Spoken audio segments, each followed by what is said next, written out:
Good morning everybody.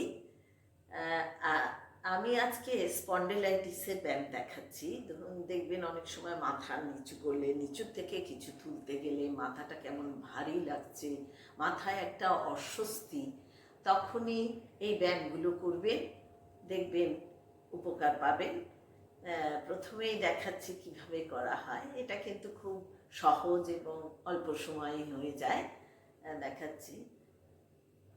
1 2 3 4 5 6 7 8 9 10 হাতটা দিয়ে এইদিকে ঠেলছেন, মাথাটাকে এইদিকে ঠেলছেন। ঠেলছেন বলে মাথা এরম হবে না, মাথা কিন্তু শক্তও থাকবে, সোজা থাকবে। 1 2 3 4 5 6 7 8 9 10।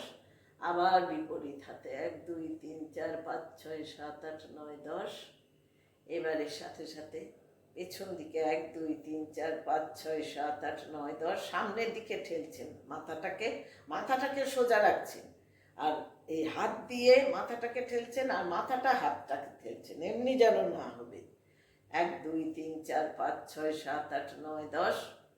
এবারে আবার সামনে 1 2 3 4 5 6 7 8 9 10।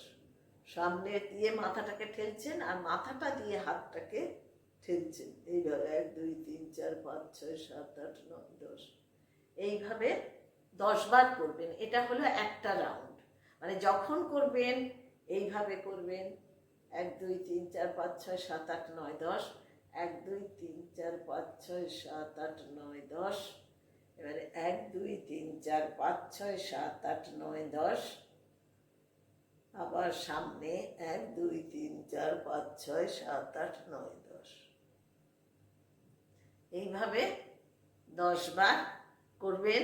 এই এই এই মানে একবার, এটা আর একটা রাউন্ড হলো, মানে 2 রাউন্ড আপনাদের দেখালাম। আবার যাদের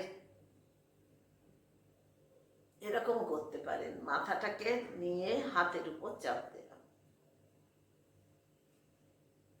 এটা করলেও মানে আপনার যেরকম ঘাড়ের সমস্যা সেই রকম করবেন। কিন্তু এই যে প্রথম যে 4টে ব্যায়াম দেখালাম, এই 4টে ব্যায়ামেই কিন্তু আপনার এই মাথা ঘুরছে, অনেক সময় মাথা ঘুরে, মাথাটাকে মনে হয় ভারী, মাথার নিচের থেকে কিছু তুলতে গেলে একটা অস্বস্তি, মাথা নিচু করলে অস্বস্তি, এইগুলো কিন্তু এই ব্যায়ামটা করলে আপনি উপকার পাবেন এবং ভালো থাকবেন।